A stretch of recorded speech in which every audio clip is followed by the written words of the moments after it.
is that they do at the very least have, these 4 maps that they've played. They're well warmed up. They've got their comms down. They've probably had some time to hash out the basics as well if need be, and that's always something to take home. They spent the whole day gelling, so it better be smooth. Indeed. The question is, though, can they actually find anything? Because Demq's hidden away inside Boiler. He's going to be taking that duel. Dennis, good for the first boost. Up to wait for the push. And Dennis, you can count on him for the 2v. And now, B-bomb side is where the pincer is going to be going in towards. Dennis has locked himself into logs instead, and as Heaton and company circle around, Bondik is in a troublesome position, but will they be checking this corner is the big question. Bondik reveals himself early. Dennis with another before being traded out, but Edward comes in. He's a second pistol god. We were referring, even in CSGO, even in the Navi and Fnatic days, it was Edward and Dennis who you could always count on for some fantastic moments. And now Aledu has to try and move right past. He circles back from mid, stabs him in the end as well with a couple of USP bullets to the corpse. And Team Heaton, solid first round. Yeah, I thought they had confirmation of numbers when it came to the wrapping play in through the arches, but Aledu trailing back and trying to get into a spot where he could help out on Dennis, who had that bomb. Yeah, very hard round to read there for Edward, but a very interesting play as well. Just got themselves so much space in that pistol round. And good contingency on the banana play as well. The Edward force buy in response. Waro on the scout. Really do keep an eye out for him in terms of the fast flicks. He can certainly deliver with the scopes. Doesn't seem to be any real issues so far in the round here for Team Edward. Man advantage. Palm is low, and that is a vulnerability, but Waro's hit a shot with the scout, and that's what I'm talking about. That can really prove to be the difference maker here. If Jackie had decided to hang around to B, the smoke will at least keep him there. Retaking with the scout in the double deagle is going to be very difficult, and you can see Bondik's quite lagged behind in case there was anyone lurking in as well. Spam's going to find Waro right to the head. Jackie, however, has located Heaton, so with Palman being as low as he is, there's a real opportunity for them to capitalize on, potentially. Gross, however, has been given the call that Jackie's around the corner, and he just comes through with 2 big ones. $1,200 saved up as well, courtesy of the MAC-10. Both AKs taken forward. A good round all in all for Heaton, despite a few losses. Yeah, Gruss had to make the play there. Palman was so low HP, so really taking the initiative and finding a great timing to peek around where they're trying to get through a smoke and also clear. Just got their hands on an AK on Jackie. A nice little. It's good. It's that we've seen. I think these players that have less of the legacy that have been called into action here in the Kinguin's Legends. I think be a bit more assertive and try and take over rounds. Okay, Ballman's getting some fun out at the very least. Comes through with 2 quick MAC-10 kills. Wants to go out hunting, but Waro on the other side. His Deagle's not going to give them anything. Demq, quick to use a missed smoke to his advantage. A re-smoke necessary to guarantee the bomb plant. However, maybe there's a space where Demq can try and use his grenades. Not going to do too much, but reveals where Demq is. And as soon as he starts to swing out, the bomb does double check it. There is someone covering off this angle, but if Demq just lined up that shot, it would have been back to a 2-on-2 with positions known. Dennis, however, is going to make quick work, and Gruss can just push out for his second. I think this might be one of the first few times we've seen Heaton take a commanding lead in the opening stages. You know, Dust 2 was certainly something we call back to. That was the second game of the day, so if you've been with us all the way through that, brownie points to you.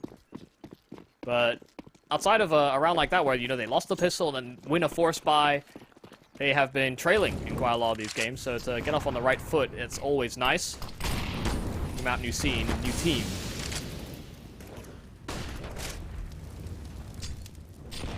Oh, good nades. Gross is so very low.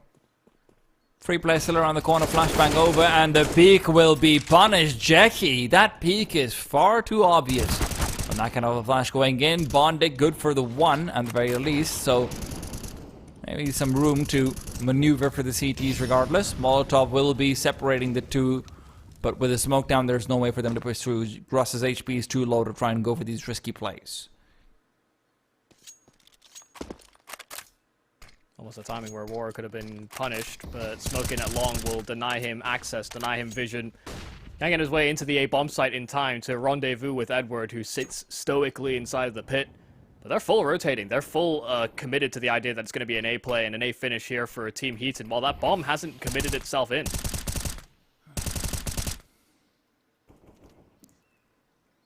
"35 seconds and they need to make a move soon. DemQ to punish anything though. Finding himself 2 quick ones. Edward as well, locating and eliminating Heaton.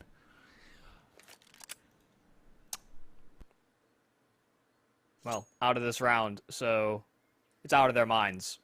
Keeping their AWP on Palman will be nice. We've seen him have a lot of impact, especially in the closer games we've had to witness today.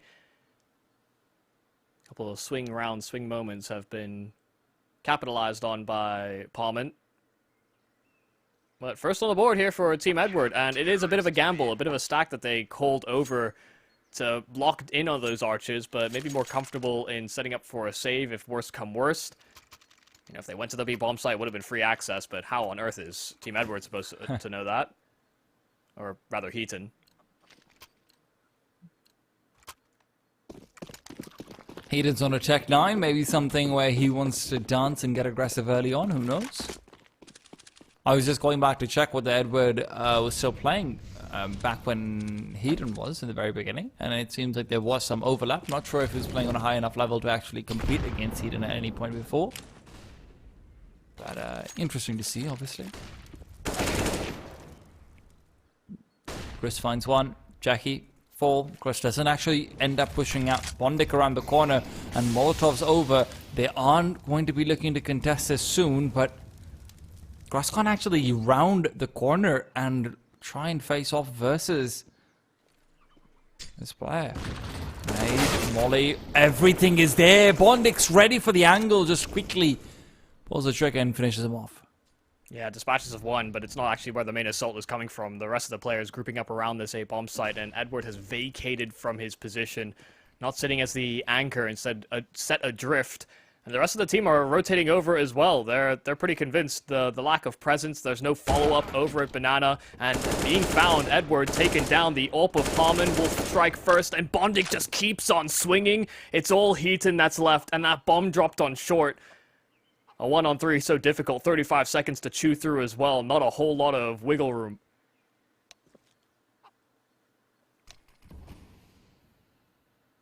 Heaton is inching all the way through. Maybe there's a one-on-one for him to find versus Bondik, but before that's even possible, DemQ is covering him off from Library. Spots him out and takes him down, no chance whatsoever, and now Heaton's team has their money reset completely as well. Edward and company will be able to even pull together an alt buy in the next round as long as Waro keeps himself alive and can have that armor saved up.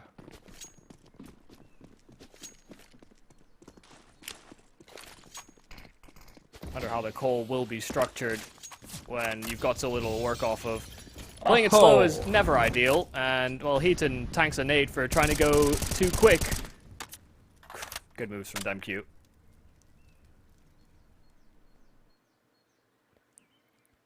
Oh, he's just sitting in the apartments. He hasn't moved. Well, it's real estate. It's hard to give up sometimes, Michael. Heaton, meanwhile, good headshot, but won't really matter. This is looking clean. Yeah,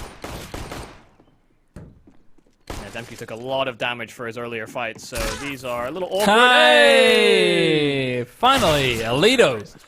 His efforts will be paid off. Yeah, 4th swing I think we've seen with Azus this game, or today rather, and finally one of them works out. 3rd by him in particular. Yeah. 73% success rate. Would have been 66 if he'd been able to land the one on Dust too, but hey, who's counting?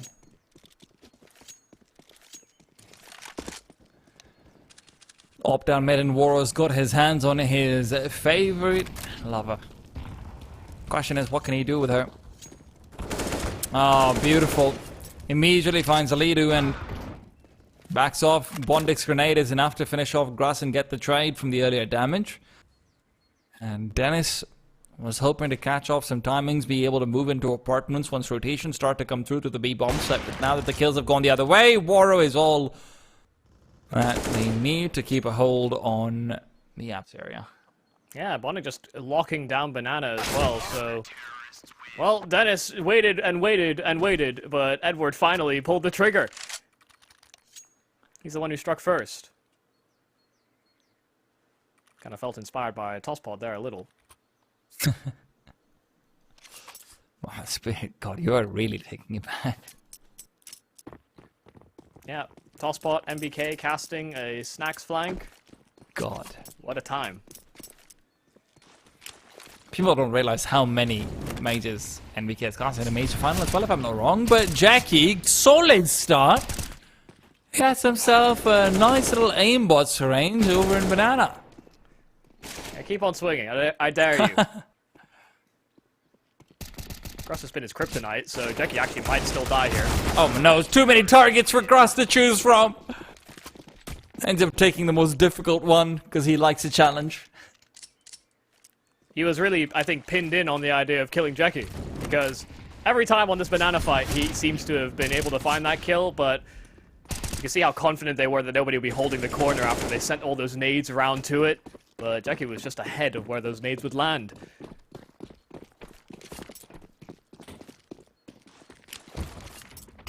Oh. Another day, another round where Waro gets a kill down mid. Dude, oh my god, what? It's snappy. Oh no. my god. I don't mean the in-game leader from Ents. Well, they've got 2B very quick, and they made these rotates super fast, in spite of the fact that they had 2B at the start of this round. So there's a lot of territory that can be gained over at A, and Alito, if he activates on this flank, might even clear things out so that the rest of Team Heaton can make its way over. But after getting those entries, they might even feel pretty confident about how this one's gone. Waro's naded. Took so much damage on the earlier swing, but they must account for Bondik. He's been here almost every round. Surely they have to at least check, but at the same time, things can go right. Bomb spotted out. Bondik knows exactly what he needs to do. Gets the first, and now with the Molotov going deep, we'll be looking to isolate out these duels. Forces the players back as well. Edward, careful now. Deep grenade goes out, and oh, he's caught palming. Suddenly it's back under 2-on-2. Gross is maybe their only real hope, and as soon as he can find Bondik, he will pull the trigger. But in the meanwhile, it's right back to a 1-on-1. Bomb not with Gross, and Edward knows it. He's got firm sightline on the bomb itself, and with 20 seconds, Gross moves over and shot to the head. He'll take it home. Starts it off with a double, ends it with the same.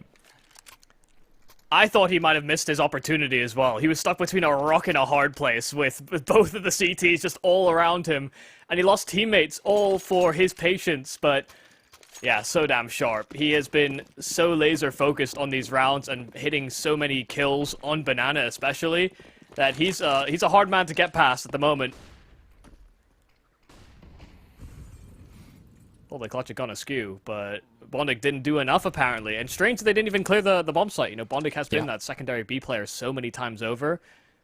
He was the tertiary in that round. Mm-hmm.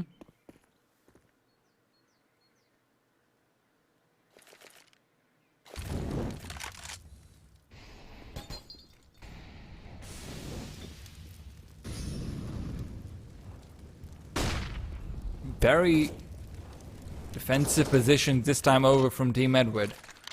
They've been happy to give it up over to brackets, but Waro is instead taking a close angle. The spacing's got to be perfect, but Bauman just hits the shot. Right in there with the one-on-one. Demq nestles himself away, hoping to stop their way into the site from short, but it's Heaton who've got to worry about his Mac 10. Is lurked all the way through, doesn't read his position to Jackie either, and Jackie's unsure about what to do, but all he has to do is wait for Demq, and in the meanwhile, Jackie's isolated and brought down Heaton as well. Dennis all alone, a 1-on-3, and despite the great start, they're not able to do anything with it. Yeah, the reactions on the CT side have been very quick from the Team Edwards side. You could see some of that cohesion, I think, from the three players that join our, I think, longer-standing members of the CS community. Of course, Edward, Bondic, we talked a lot about how they have this long legacy, especially in the CIS regions. So to have them have this sort of internal chemistry alongside the two old heads, very quick. Sorry, I will never not find the phrasing funny of the two old heads. Yeah, I mean, the old guard, the old heads.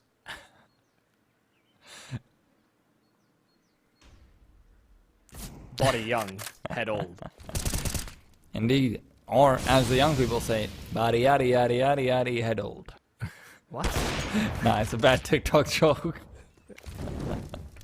I don't even know the song for us. While Daddy just sings it sometimes because he's actually I'm too quite old young. for this TikTok nonsense.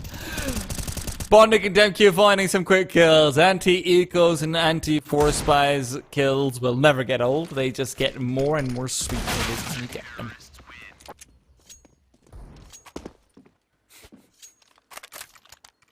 This is where we might see some vulnerabilities lie if Gruss can't continue his form in the opening engagements over at Banana.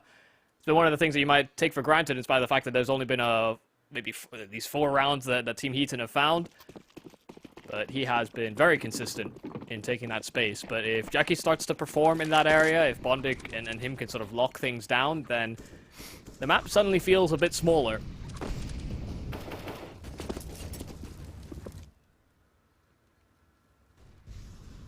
Dennis might have the timing over here. War's not keeping an eye out on him at all. If Dennis just moves on, but the flashbang reveals position. War spots him out as well. Repeat will be punished.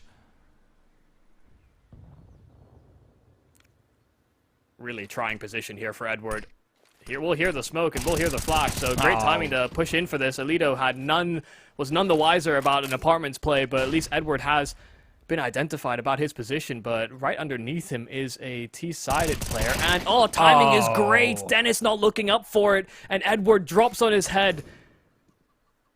Mario stomping out a nice little mushroom, but a nice double kill from Palman and Heaton, trying to get his way into the bomb site, but also not full victim to Edwards, who's repositioning round. Palman, a great shot hit, now Jackie left in a clutch. God, Palman is really coming to his own.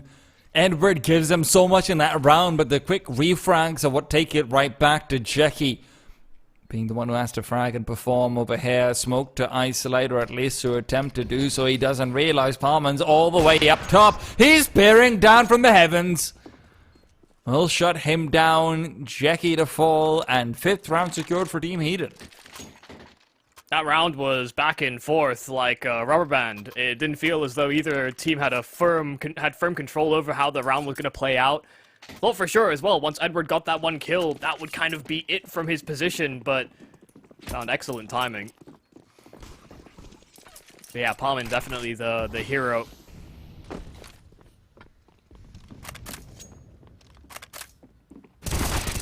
Oh. Once again, it is some rough times in the apartments, but Gruss is just so consistently finding them entries in Banana. He just moves in, finds the frag every single time. Yeah, it might be Team Edward versus Team Heaton, but right now it's Gruss versus Jackie over at Banana. That's been a real swing position. Dennis finding the punish. He's realized all he has to do is play even more passive in the apartments. Try going to a different building.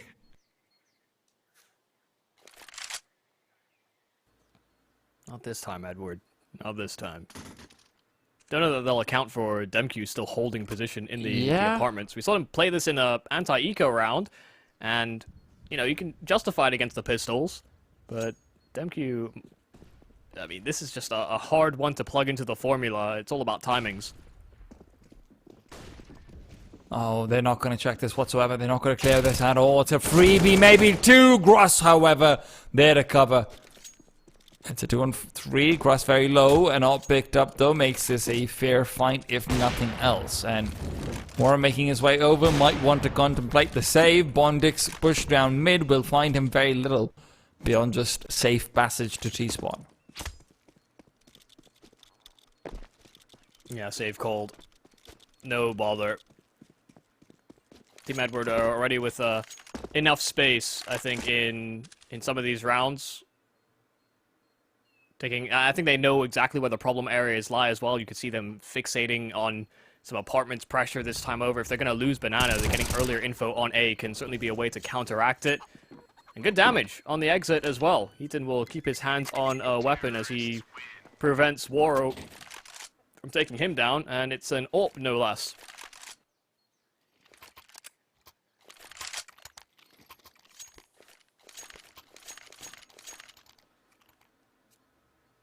I think the floor of rounds that you'd expect on the T side for Team Heaton is already accomplished, so that is certainly nice.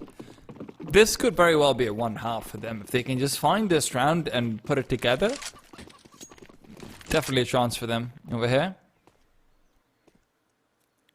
Would be quite nice to have them guarantee at least 1 kill, but a very fast double push down. Apartments will find all the information in the world. Edward, however, does not want to face into second mid, at least not without a little bit more to do, and where Dennis could be playing. Now, this time actually it is Alidu who is playing over to second mid.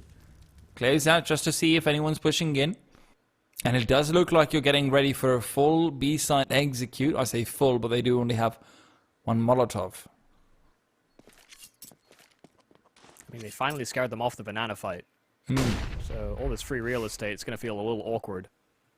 Oh, Jackie's not going to realize that there's a player who's already moved past. It's Dennis to win the duel out as well. Bondic on new boxes traded like it's nobody's business, and you still have the suffocating presence of Alidu down mid. No one to come to and clear him out. These CTs are going to have to save. Unless they get 1 kill real quick, there's very little way to justify this. Yeah, great recognition of what was happening there from Team Heaton. Just playing it nice and slow. Also seeing that there was this re-execution of Banana, but when they re-clear it afterwards, you know, that's resources spent by the CTs without any real gain. Boris covering off. Yeah, nice couple exits. I don't even think he saw the second player that he shot at. I believe the term is buy one, get one free. And speaking of getting one free, they might be able to get a free round off the back of these exits. Let's not forget, Heaton and company do not have very much money stored up, so utility might be a little bit more dry because of these 2 kills that were found.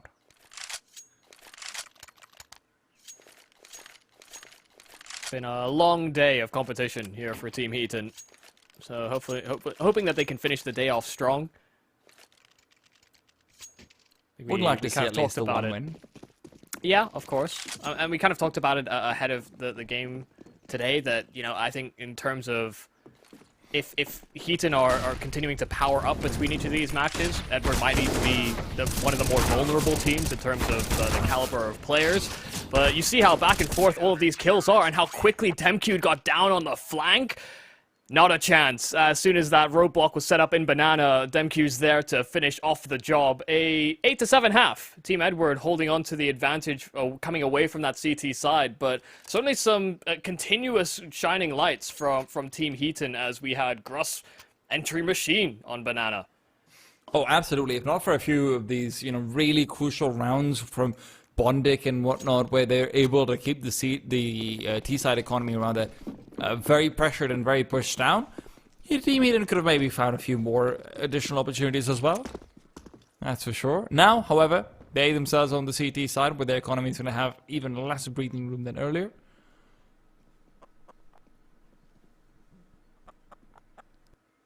I appreciate these beats from Grass coming out. He's really taking advantage of his hot hand.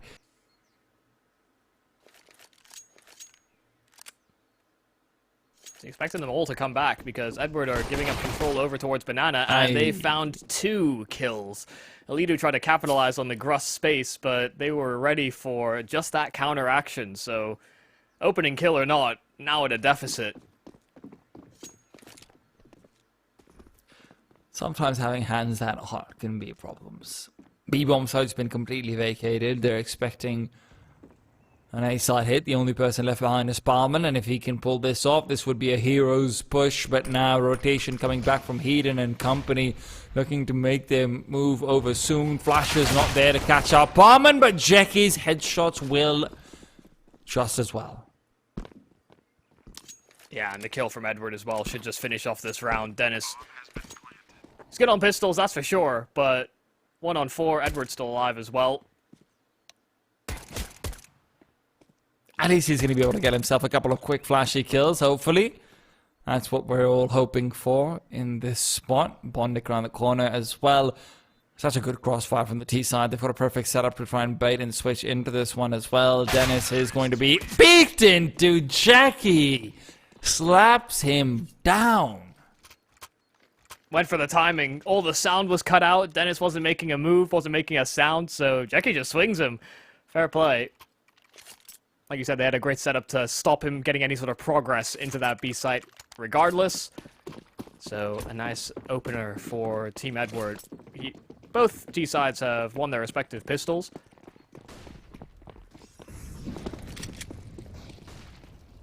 See if there could be a little bit of a hiccup added to this. Whether Heaton can get one of these force buys to work their way. I say force, I mean upgraded pistols, really. Yeah.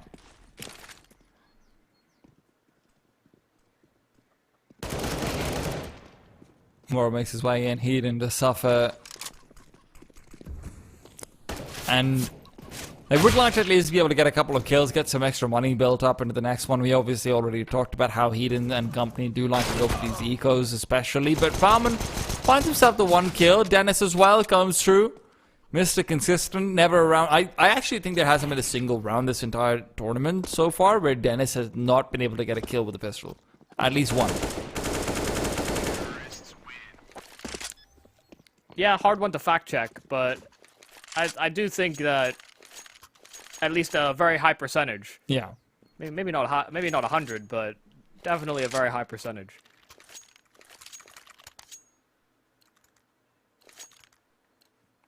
Well, no longer sat on pistols. It's a rifle buy here from Team Heat and no AWP from Palman, but that's all that they could afford. So want to see whether they can continue putting that pressure on in one of the major caveats of the Team Edward defense.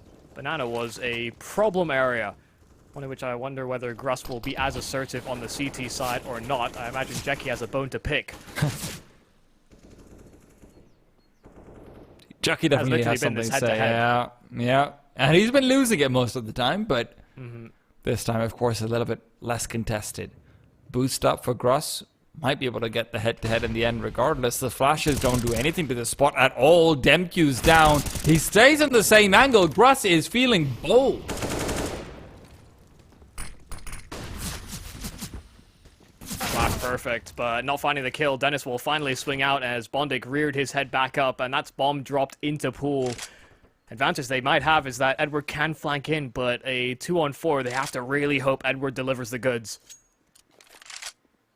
He needs to be able to find 2 kills at the very least of here, and Waro to get the one in the back, but he's been distracted by the rifle barrel. Turns around at the perfect time, and Litu is gone. And now there's so much more focus onto the possibility, but Edward's flank still not sussed out. Good for the 2. Long-range shots will reveal Dennis's spot is back in new box, and that's exactly where he'll rain down from. 8th round secured for Team Heaton.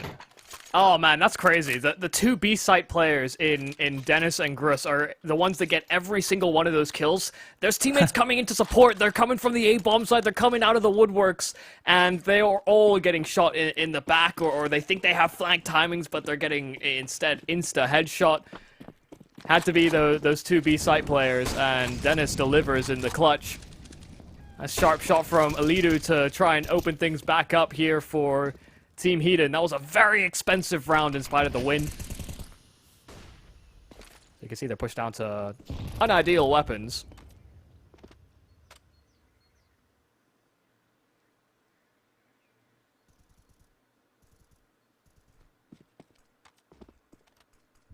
Oh. Alidu.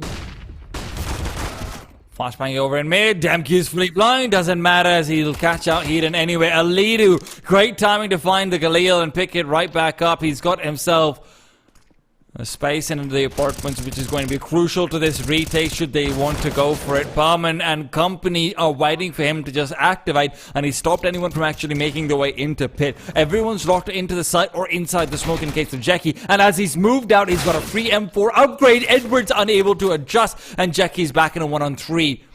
There's some low players, sure, but there's no way for him to actually stop the bomb from being defused. He needs to find his way out of this position, and there's no way to do that. Backs off and saves the M4 instead. Yeah, Lido got concerned when the rest of the team were, I think, having issues dealing with Jackie on the push. Got off the defuse, but more than enough time to restake it. Great effort from Alidu through and through. Got a kill on the scout, a USP, and a Galil as well. Guy's playing gun game. It's a different gun for every single one of the contributions he had in that round. And Team Heaton, right now, chomping at the heels of Edward into the second half.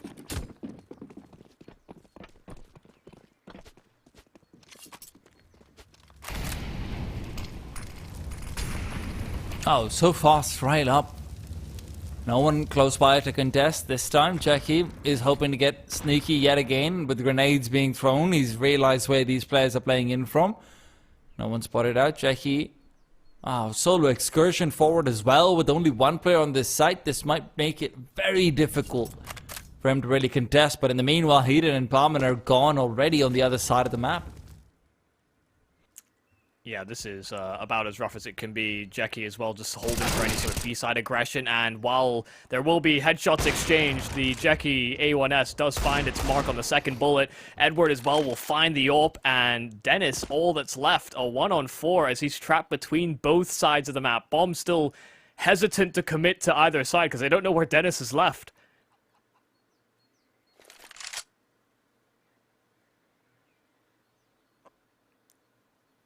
Had to move towards one of these sites eventually, and he's picked the wrong one.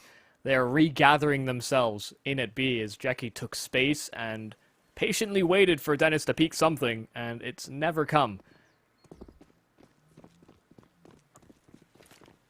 Yeah, no chance for him to be able to do anything in this beyond just try and save. And I have to say, Team Edward, firepower across the board looking quite impressive overall, and obviously that's something to be expected with the fact that pretty much all of these players are still competing, but it is nice to see. Yeah, as well the fact that, hey, they are capitalizing on one of Team Heaton's weaknesses throughout this tournament so far, is that against these anti-force buys or these upgraded pistols, they've actually suffered a lot of casualties across all the maps we've seen today. They've lost some critical rounds because of that. You know, we highlighted how important it was against Team Neo. Yeah, these close moments and these force buys are the ones that, hey, that can be a bit of a crux, a bit of an issue that has to be addressed. But another swing moment where they almost could have tied things up, but now Edward peel back into a bit of a healthier lead.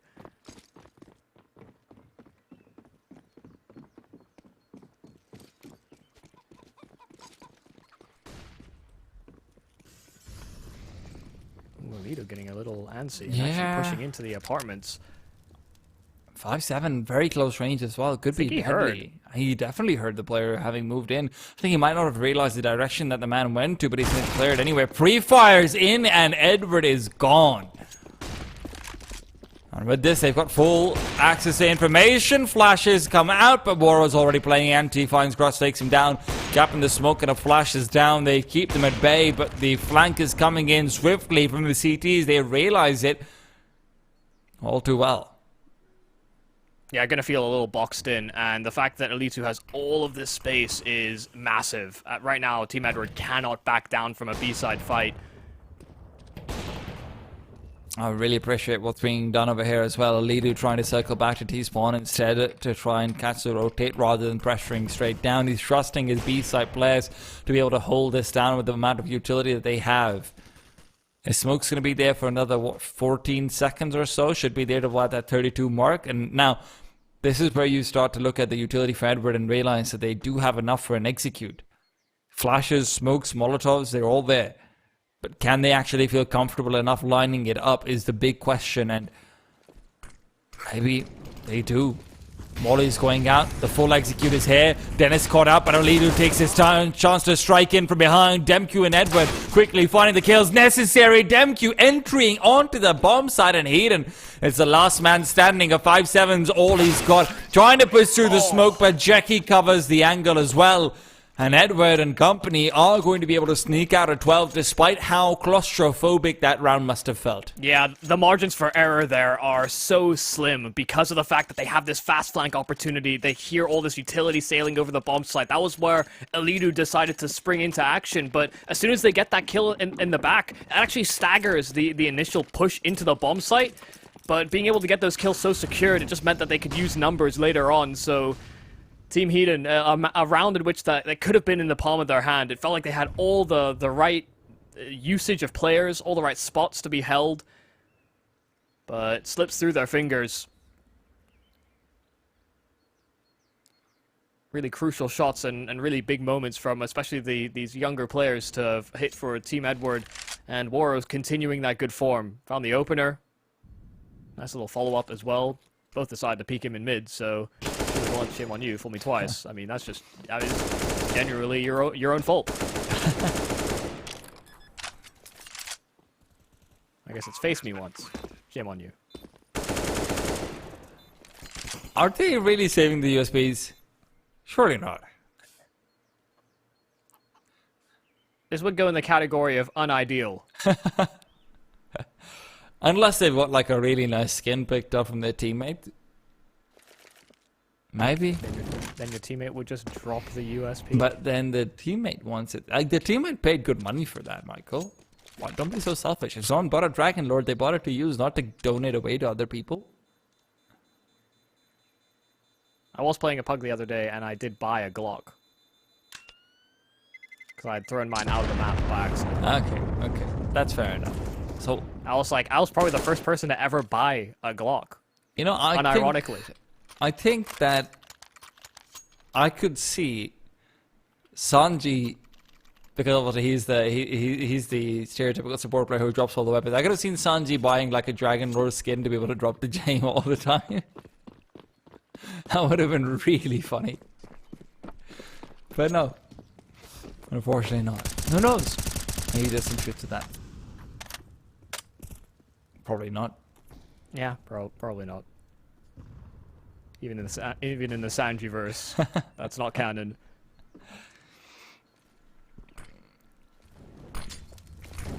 Retake utility is a bit late, and Jackie's already moved past and straight into their heads. He goes. Gross, however, will continue to get the better of him. MP9 AKM for give him what you want. He'll get the kill. Yeah, really nice sharp shooting, but the fact that they go 1 for 1, they're still actually walking into this. They don't have the bomb with them, so if they can take space and hold onto the site, that would be great. But Bondik, necessary kill, and will find it. Smoke at CT won't last forever, but there will be extra players coming their way, and a redeployment. Oh, timing for Alidu is perfect. None of the counter spam as well converts on him, but Waros will? It's not an A1S, it's the bolt action, and... now it might be the reaction for Heaton to save again. It feels so painful to do so when Edward are now setting themselves up for 14.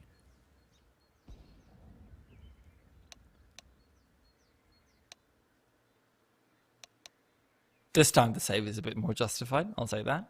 Even if Palman doesn't have a skin.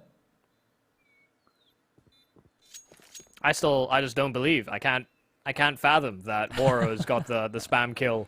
But Bondik's entire A1S has missed every shot. Listen, sometimes, you know, Waro's just better, and you have to say, sometimes okay. they are just having a good game. Yeah. Well, 14th has been secured, and Edward and company are for sure having a good game. It's reflected in their money. You've got 12k plus before the buy coming out onto 3 different players, and I'm sure even afterwards you're still sitting at a comfortable average of 7.5 across the board.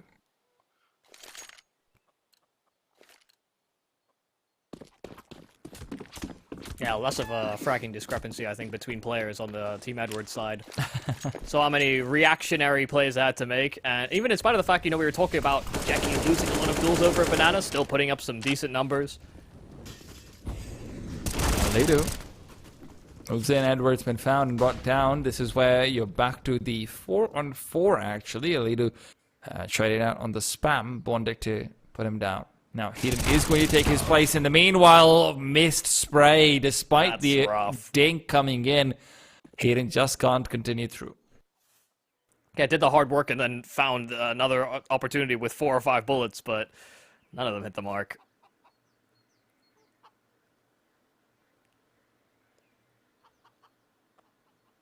Super dangerous round and super hard to make the right call here on the CT side, especially with Pullman being so low. Maybe you would send him to sort of go for investigations, but right now Edward are holding for any info gathering plays here from the CT side.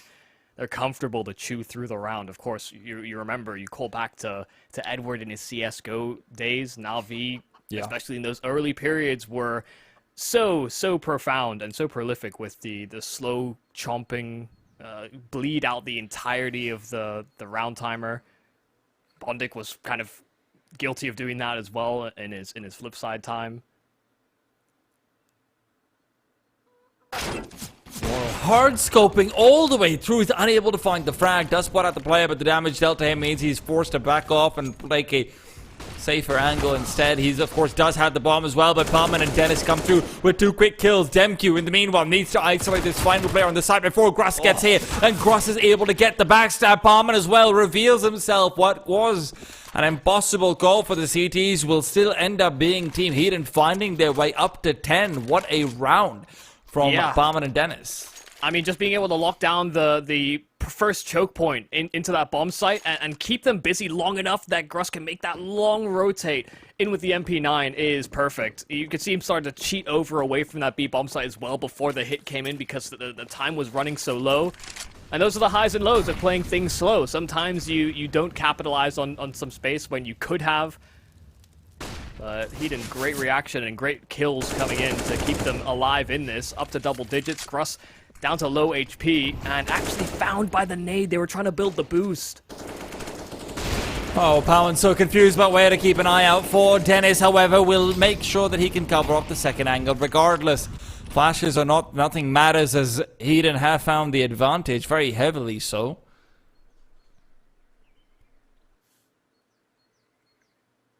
Edwards inching all the way in. Of course, he found a lot of success over here earlier as well, when Dennis was trying to contest him.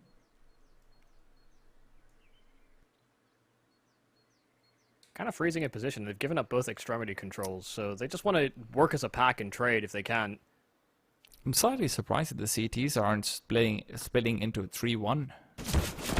But regardless, utility's there for a leader. He's going to need to use it soon. Molotov's forcing him out of position. Right back to mini-pit. He goes. Not good for a single frag, and it's in a 3-on-2 where they find themselves. Those weak spots exploited all too well, and Edward will be able to quickly eliminate all sort of defenses on this A-bomb side. Yeah, great timing there for Edward on the lurking play. I thought they were going to run as a pack over towards long and try and work it together, but while his 2 remaining teammates in Bondic and Waro worked together, Edward just found this great slot in between the Moto player and the Pit player, where it was just too hard to get the eyes on. You see Heaton getting caught in the open, looking at the apartments, thinking that his teammate is watching for any sort of short progress, but it's the problem with having a big hay bale there, or a big truck, whichever version of Inferno you're looking at. It's not always a safe journey, and there's a blind spot in the security camera over from the pit.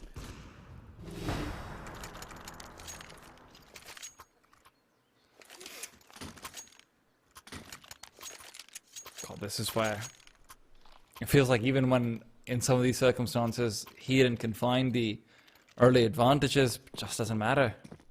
Late rounds have been all down to the individuals, and one thing's for sure, Edward's individuals are definitely, at least on paper, supposed to be coming out on top of those.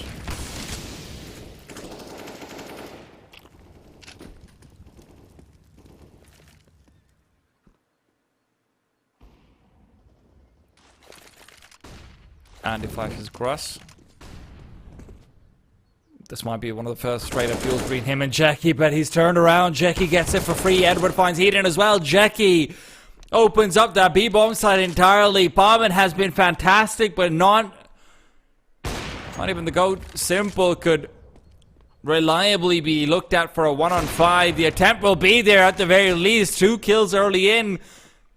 But already one who's also far apart.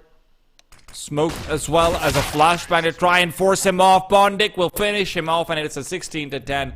Team Edward will be able to close it out, and Team Heaton unable to get a single win across the entire tournament so far.